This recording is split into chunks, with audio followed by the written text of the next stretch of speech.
भारतीय संस्कृति में साथियों बहुत ध्यान से सुनिएगा, ठीक है ना, क्योंकि अभी तक तो केवल भूमिका बन रही थी, अब हम लोग विषय में प्रवेश कर रहे हैं, इसलिए बहुत सावधान हो जाइए, बहुत सजग हो जाइए, अपने मन को एकाग्र कर लीजिए, इधर उधर से ध्यान हटा लीजिए, और जो बात हम कह रहे हैं उसको बहुत शांत चित्त होकर के सुनने और समझने का प्रयत्न करिए, तो आपको कुछ लाभ मिल जाएगा। भारतीय संस्कृति में उपासना 3 प्रकार की बताई गई है। एक साधारण स्तर की उपासना, दूसरा मध्यम स्तर की उपासना, और तीसरा उच्च स्तर की उपासना। ठीक है, साधारण स्तर की उपासना हम सब कर लेते हैं। साधारण स्तर में क्या आता है? तीर्थों की यात्रा कर लेना, यज्ञ करा लेना, कथा सुन लेना, कीर्तन कर लेना, कुछ कर्मकांड कर लेना, कुछ दान पुण्य कर लेना, रुद्राभिषेक कर लेना, ये जितने भी प्रकल्प हैं, थोड़ा व्रत रख लेना, थोड़ा उपवास कर लेना, थोड़ी शोभा यात्रा निकाल लेना, गंगा में स्नान कर लेना, तीर्थों का दर्शन कर लेना, मंदिरों में चले जाना, प्रणाम कर लेना, ये सब सामान्य स्तर की उपासना है। ये हर व्यक्ति करता है, कर सकता है। गरीब से गरीब व्यक्ति भी गंगा जी स्नान कर सकता है, गरीब से गरीब व्यक्ति भी मंदिर में जाकर प्रणाम कर सकता है। उसके लिए किसी विशेष योग्यता की, किसी विशेष पात्रता की आवश्यकता नहीं है। किसी विशेष वर्ण, किसी विशेष जाति में भी जन्म लेकर के आने की आवश्यकता नहीं है।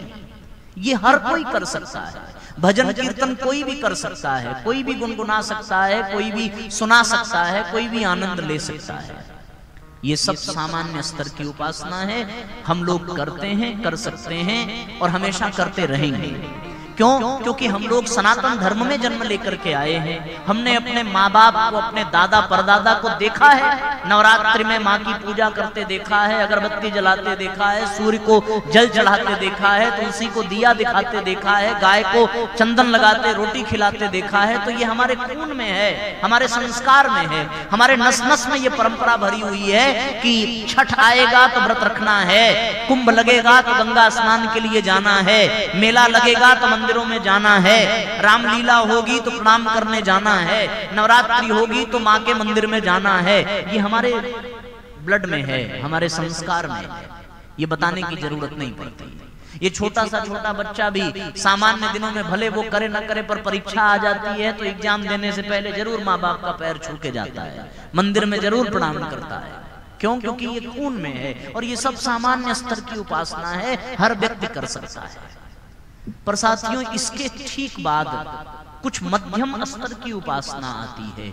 अब उसमें उपकरणों की आवश्यकता नहीं पड़ती, अब उसमें शरीर के द्वारा बहुत सारे क्रियाकलाप करने की आवश्यकता नहीं पड़ती, बहुत सारे साधन जुटाने की जरूरत नहीं पड़ती, कहीं बहुत आने जाने की आवश्यकता नहीं पड़ती। व्यक्ति जहां है वहीं कर सकता है, बिना किसी सामान के कर सकता है, बिना किसी सामग्री के कर सकता है। और मध्यम स्तर की साधना में, मध्यम स्तर की उपासना में 2 चीजें आती हैं। एक आता है जप और दूसरा आता है ध्यान। जप के लिए कुछ विशेष नहीं चाहिए, हो तो माला मिल जाए तो माला से कर लिया, ना माला मिले तो बिना माला के भी लोग नाम जप करते रहते हैं। इसके लिए किसी सामग्री की जरूरत नहीं। दीपक है तो जलाया, नहीं है तब भी जप करना प्रारंभ कर दिया, प्रसाद है तो चढ़ाया, ना है तब भी जप करना प्रारंभ कर दिया, फूल है तो चढ़ाया, नहीं है तब भी जप करना प्रारंभ कर दिया। और बिना किसी सामग्री को चढ़ाए, बिना किसी कर्मकांड को अपनाए भी जप करने का पूरा लाभ मिलता है, इसमें कोई दो राय नहीं। इसी प्रकार ध्यान भी है, ध्यान में भी कुछ विशेष करने की आवश्यकता नहीं। शरीर शुद्ध होना चाहिए, कपड़े स्वच्छ होने चाहिए, एक आसन पर व्यक्ति बैठे, शरीर स्वस्थ रहे, तो शरीर की कुछ थोड़ी बहुत हलचल, थोड़ी बहुत प्रक्रिया के द्वारा जप और ध्यान किया जा सकता है। ध्यान को चिंतन की श्रेष्ठता कहते हैं और जप को क्या कहते हैं? शरीर की आदर्शवादिता। ये मध्यम स्तर के साधन है, ये हर व्यक्ति नहीं कर सकता। ये वही कर सकता है जिसका स्तर थोड़ा सा उठा हुआ हो। सभी लोग नहीं कर सकते जप ध्यान, पूजा कर लेंगे, पाठ कर लेंगे, पारायण कर लेंगे, दीपक जला देंगे, पर उनको माला करने के लिए कह दिया जाए तो वो हर व्यक्ति नहीं कर सकता। एक माला करते करते मन एकदम से उबने लगेगा, बार बार वो उठा करके माला देखेगा, भगवान इतनी बड़ी माला कब खत्म होगी। गायत्री मंत्र इतना बड़ा, कोई छोटा सा मंत्र बताइए ना, ओम नमः शिवाय, हाँ ये सरल है, राम राम राम राम राम राम राम राम राम जपते जाना, ये आसान है। माला हर व्यक्ति नहीं कर सकता, ध्यान में हर व्यक्ति नहीं बैठ सकता। एक बार ध्यान लगाएगा तुरंत मच्छर आकर के गाल पे बैठ गया, कितना भी मच्छरदानी लगा करके रहे, समस्या है। ध्यान हर व्यक्ति नहीं कर सकता, जप हर व्यक्ति नहीं कर सकता। ध्यान के लिए थोड़ी सी पात्रता चाहिए, थोड़ी सी योग्यता चाहिए। आंख बंद करके बैठना सरल नहीं है, बहुत मुश्किल है, पर असंभव भी नहीं है। इसको मध्यम स्तर की साधना बताया गया है। ये सामान्य स्तर से थोड़ा सा ऊपर उठा व्यक्ति इसको कर सकता है आसानी से। हम में से गायत्री परिवार के बहुत से लोग हैं जो जप करते हैं, ध्यान करते हैं, तो उनका स्तर सामान्य लोगों की अपेक्षा थोड़ा सा उठा हुआ है। ये बात हम नहीं कह रहे हैं, ये बात शास्त्र कह रहा है, ये पूरा क्रम है। और फिर इसके बाद तीसरे स्तर की साधना है जो हम जैसे लोगों के लिए असंभव प्रतीत होता है। वो तीसरे स्तर की साधना जिसको तुरीयावस्था कहते हैं, समाधि अवस्था कहते हैं, ब्रह्मानंद की अवस्था कहते हैं, जिसमें आत्मबोध हो जाता है, जिसमें ईश्वर दर्शन की बात कही जाती है, जिसमें पंचकोशों के जागरण की चर्चा की जाती है, जिसमें कुंडलिनी को जगाने की चर्चा की जाती है, जिसमें रिद्धियों सिद्धियों को पाने की चर्चा की जा सकती है, जिसमें आध्यात्मिकता की पराकाष्ठा की बात कही जा सकती है। ये हम लोग नहीं कर सकते। कर सकते हैं क्या? ध्यान और जप में तो मन लगता ही नहीं, फिर समाधि तक कहां पहुंचेंगे, है ना। इंसान में तो भगवान दिखा नहीं, फिर अपने में भगवान का दर्शन कैसे होगा? कभी हो नहीं सकता। उसके लिए फिर और ऊंचे स्तर की आत्मा चाहिए, फिर उसके लिए ऋषि मुनि यति योगी सिद्ध संत तपस्वी स्तर के लोग ही इस प्रकार की साधना कर सकते हैं, जो गुफाओं में, कंदराओं में, वृक्षों के नीचे, नदियों के किनारे, तीर्थों में छुप करके एकांतवास में, नंदनवन में, हिमालय आदि गुह्य क्षेत्रों में निवास करके इस तरह की कठोर साधना करते हैं। वो फिर हमारे समाज से हट जाते हैं, कट जाते हैं, क्योंकि यहाँ रह करके किया ही नहीं जा सकता। उसके लिए विशेष प्रकार के आहार होने चाहिए, विशेष प्रकार का विहार होना चाहिए, विशेष नियम संयम होने चाहिए, ब्रह्मचर्य आदि का कठोरता से, नैष्ठिकता से उसका पालन होना चाहिए। तब उस श्रेष्ठ स्तर की साधना कोई कर सकता है, अन्यथा नहीं कर सकते। तो हम सबके लिए सबसे अच्छा रास्ता कौन सा है? बहुत ऊंचे स्तर की साधना कर नहीं सकते, सामान्य स्तर की करते हैं, पर उससे थोड़ा ऊपर उठ सकते हैं। और मध्यम स्तर की साधना के लिए हम सबको अपने आप को तैयार करना चाहिए। क्यों? क्योंकि शरीर और मन के लिए जप और ध्यान, यही दो चीजें अनिवार्य हो जाती हैं। इसी से मन की शांति मिलना प्रारंभ हो जाती है, इसी से सद्बुद्धि का जागरण संभव हो जाता है, इसी से सद्गुणों की प्राप्ति प्रारंभ हो जाती है, जिसकी चर्चा हम लोग 2 दिनों से कर रहे हैं। जिस सद्बुद्धि को जगाने की बात की जा रही है, वो यज्ञ करने से नहीं, वो दान पुण्य करने से नहीं, वो तीर्थाटन करने से नहीं, उसका तुरंत त्वरित लाभ मिलेगा। कब? जब हम लोग जीवन में जप और ध्यान का अभ्यास प्रारंभ करें, वहां से फिर ये प्रक्रिया शुरू होती है। अब जो पहले स्तर की साधना है, सामान्य स्तर की साधना है, वो बताने की आवश्यकता नहीं है। उसमें लोग लगे हैं, कर रहे हैं, और अपने भी कर रहे हैं, दूसरों को करा भी रहे हैं। ये सामान्य स्तर की साधना है और ये लोगों को समझ में जल्दी आ जाती है। हम आपसे कहें कि रोज गायत्री मंत्र का जप करो, ये कोई मानने को तैयार नहीं है। लेकिन इसी बात को थोड़ा सामान्य स्तर से कहा जाए कि गुरुवार के दिन पीपल के पेड़ के पास जाकर के 5 फुट का धागा लेकर के 3 बार लपेट करके, पान का पत्ता चिपका करके, हाथ जोड़ करके 3 बार गायत्री मंत्र बोलना, ये हर कोई करने को तैयार हो जाएगा। फिर इसके आगे एक लाइन और जोड़ दिया जाए कि ऐसा करने के बाद अगर गाय को रोटी खिलाया तो परिवार में क्लेश कलह अपने आप मिटते चले जाएंगे। तो ये हर कोई कर लेगा। क्यों? क्योंकि इसमें शरीर सामान्य स्तर की ये साधना है, ये हर कोई व्यक्ति तैयार हो जाएगा। अब हम ये थोड़ा सा कठिन कर दें, थोड़ा मध्यम स्तर की बात कर दें कि भैया तुलसी की माला ले लेना, घर में स्वच्छ स्थान पर बैठ जाना, जल का पात्र ले लेना, उगते हुए सूर्य का ध्यान करना, छत पर बैठ जाना, सूर्योदय के समय में गायत्री मंत्र का जप करना, तो ये बड़ी टेढ़ी खीर लगेगी, इसमें मजा नहीं आएगा। ये भैया ये हमारे बस की बात नहीं है, है ना। लेकिन अब हम लोगों को अगर वास्तव में मन की शांति चाहिए, वास्तव में अगर सद्बुद्धि चाहिए, वास्तव में अगर सद्गुणों को जीवन में धारण करना है, तो मध्यम स्तर की साधना को अपने जीवन में अपनाना पड़ेगा। क्योंकि अब केवल पीपल की परिक्रमा से काम चलने वाला नहीं है, अब धागा बांधने से काम चलने वाला नहीं है, अब शिव जी के ऊपर बेल का पत्ता चढ़ाने से काम चलने वाला नहीं है। ये जान लो, अगर इतने भर से हो जाता तो फिर हर आदमी केवल और केवल उसी से अपने जीवन के सारे पाप ताप संताप मिटा चुका होता। आपको पता है सावन में एक भी ऐसा बेल का पौधा नहीं होता जिसमें पत्ते बचे हों। आप लोग तो भी बैजनाथ धाम के बिल्कुल निकट में हैं, आप तो भी ये बात जानते होंगे, शंकर भगवान को बेल का पत्ता पसंद है। अब इसके लिए सारे बेल के पेड़ उजड़ जाते हैं, तो कम से कम सावन में तो किसी के घर में कोई कष्ट नहीं होना चाहिए। लेकिन सावन में भी आदमी दुखी है, सावन की पूजा के बाद भादव में भी दुखी है, हर महीने में दुखी है। क्यों? क्योंकि इस सामान्य स्तर से कोई विशेष लाभ नहीं मिलेगा, इससे इसकी महत्ता कम हो जाती है। ऐसी बात मैं नहीं कहता कि रुद्राभिषेक का कोई प्रभाव नहीं है, बेलपत्र का कोई प्रभाव नहीं है, पर वो तब प्रभावकारी है जब हमारे भीतर सद्गुण हो, वो तब प्रभावकारी है जब हमारा मन शांत हो, हमारे मन में दूसरों के लिए ईर्ष्या भरी हो, दूसरों के लिए द्वेष भरा हो, दूसरों के लिए क्रोध भरा हो। उसके बाद फिर हम कितना भी बेलपत्र चढ़ावें, कौन से भगवान प्रसन्न होंगे? आप बताओ। हम दूसरों के बच्चे को देख करके जल रहे हैं और अपने बच्चे के लिए नौकरी की कामना के लिए रुद्राभिषेक कर रहे हैं, तो ये हो पाएगा क्या? नहीं हो पाएगा। इसलिए रुद्राभिषेक का लाभ तब मिलेगा जब जीवन में सद्गुण हो, सत्प्रवृत्तियां हो, सद्बुद्धि जगे। उसका लाभ तब मिलेगा जब मन में शांति हो, और मन की शांति के लिए, सद्बुद्धि के लिए, सद्गुणों के लिए, सत्प्रवृत्तियों के लिए मध्यम स्तर की साधना को अपनाना पड़ेगा। और उसमें केवल दो ही चीजें हैं, जप और ध्यान। इसको करने की आवश्यकता है। ये जो कर लेता है उसको लाभ मिलना प्रारंभ हो जाता है, बात बन जाती है। बात समझ में आ रही है?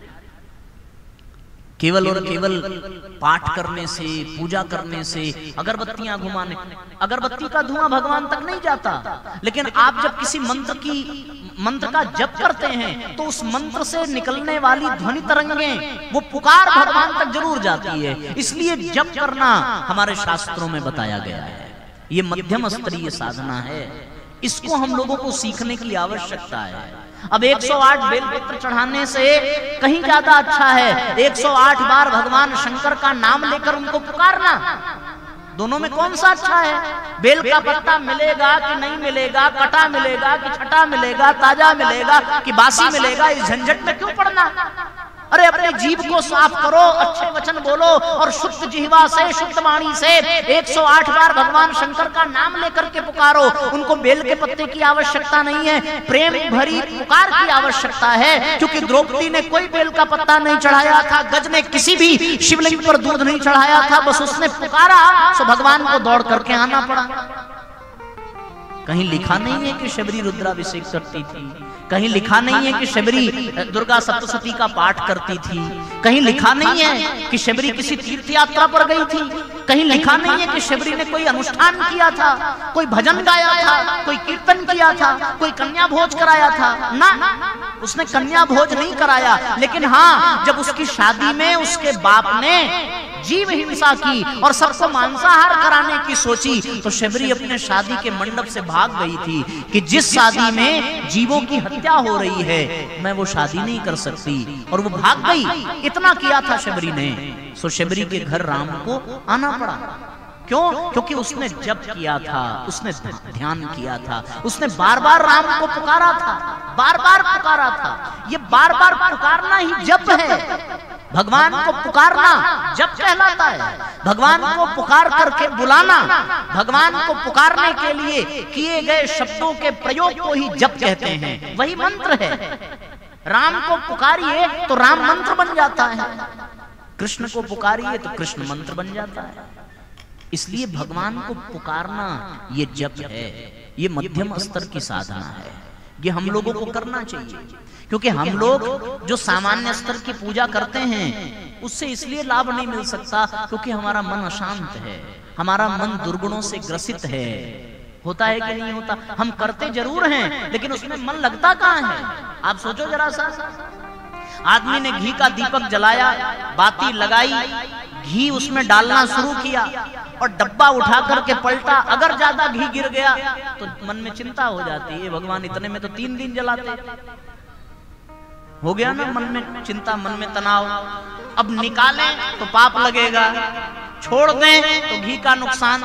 मन तो इसी में फंसा हुआ है, दीपक जलाने का लाभ कहां मिला? सोचो जरा सा।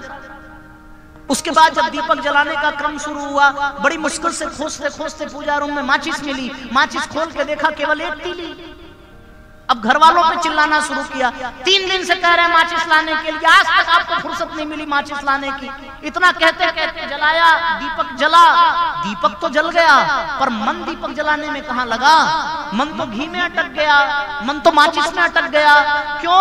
क्योंकि मन शांत नहीं है, इसलिए सामान्य पूजा का लाभ नहीं मिल रहा है। प्रसाद चढ़ा रहे हैं, प्रसाद चढ़ाते समय डिसाइड कर लेते हैं ये मिश्रा जी के यहाँ जाएगा, ये तिवारी जी के यहाँ जाएगा, ये बर्नवाल जी के यहाँ जाएगा, ये अग्रवाल जी के यहाँ जाएगा, ये गुप्ता बहन जी के यहाँ से पिछली बार देसी घी का लड्डू आया था तो ये गुप्ता बहन जी के यहाँ जाएगा।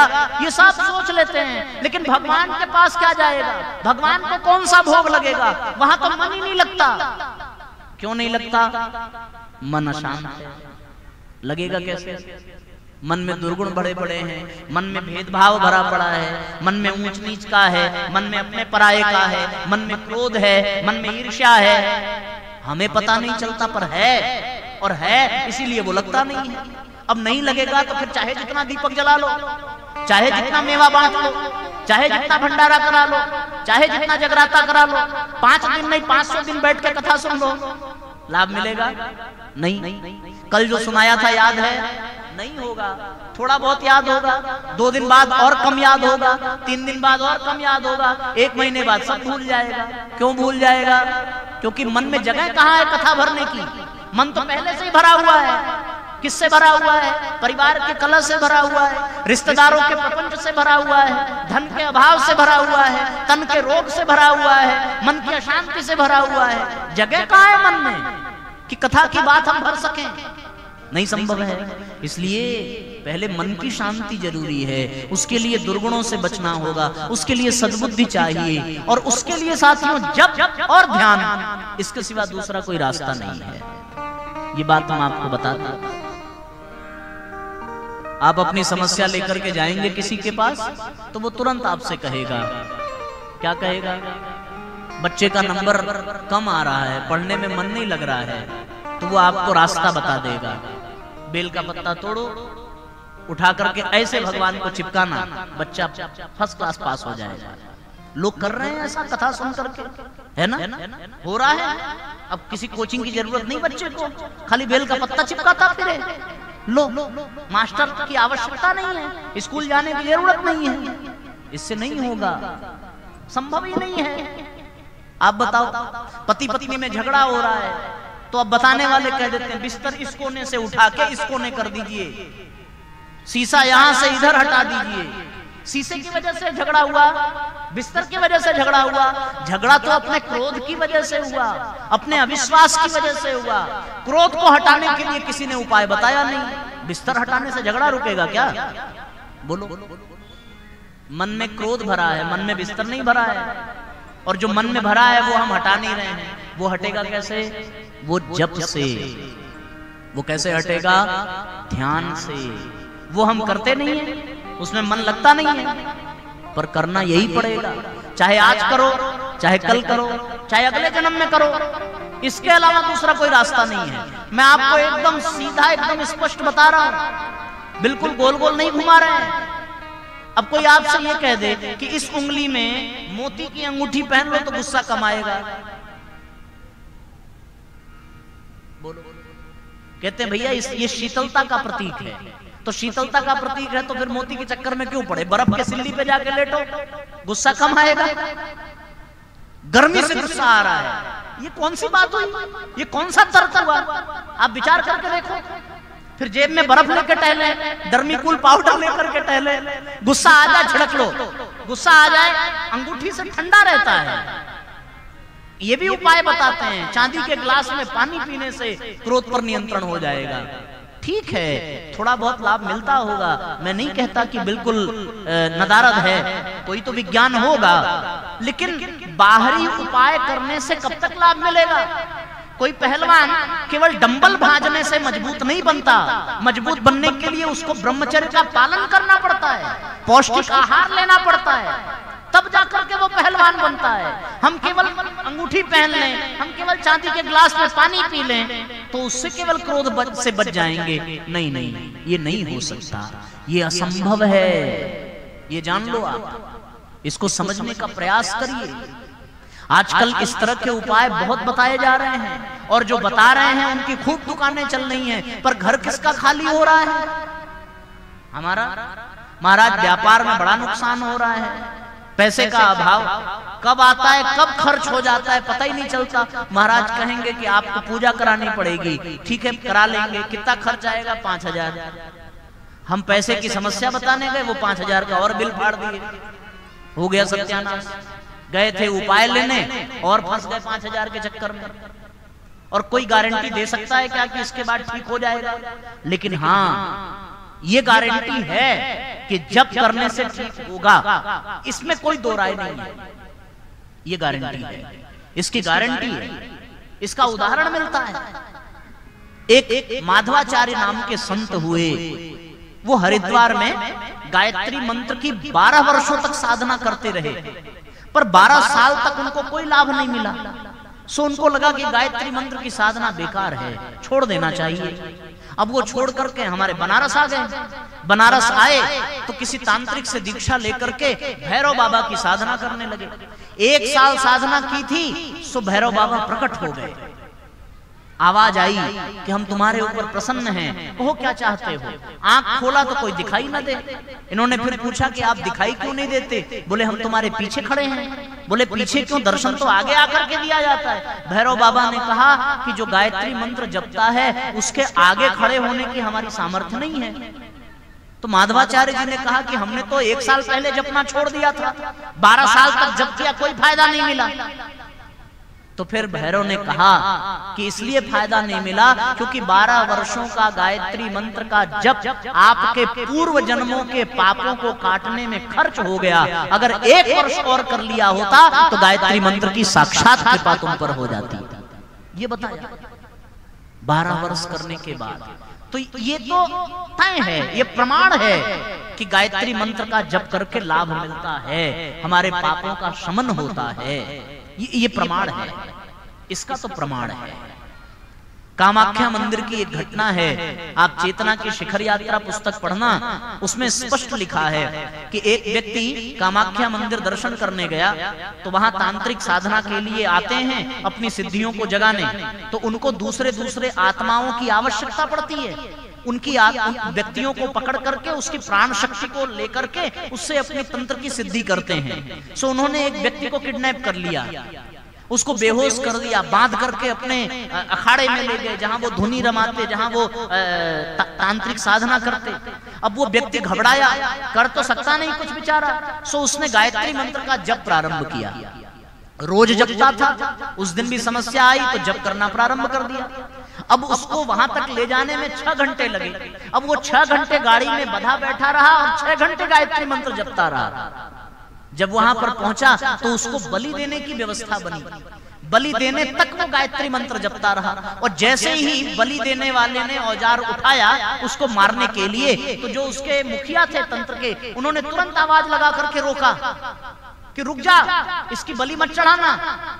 तो पूछा क्यों, क्या हो गया, इतनी मेहनत से पकड़ के ले आए हैं। बोले अरे जब से आया है तब से गायत्री मंत्र जप रहा है, इसकी आत्मा का स्तर इतना ऊंचा उठ गया है कि अगर इसकी बलि चढ़ी तो मेरी सारी साधना निष्फल हो जाएगी, इसलिए इसको प्रणाम करो और प्रणाम करके छोड़ दो। ये गायत्री मंत्र के जप का प्रभाव है, इसका तो लाभ मिलता है।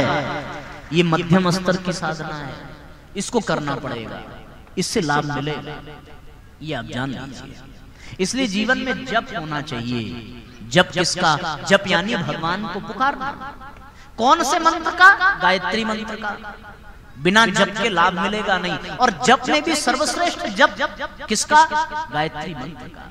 इसी का होना चाहिए।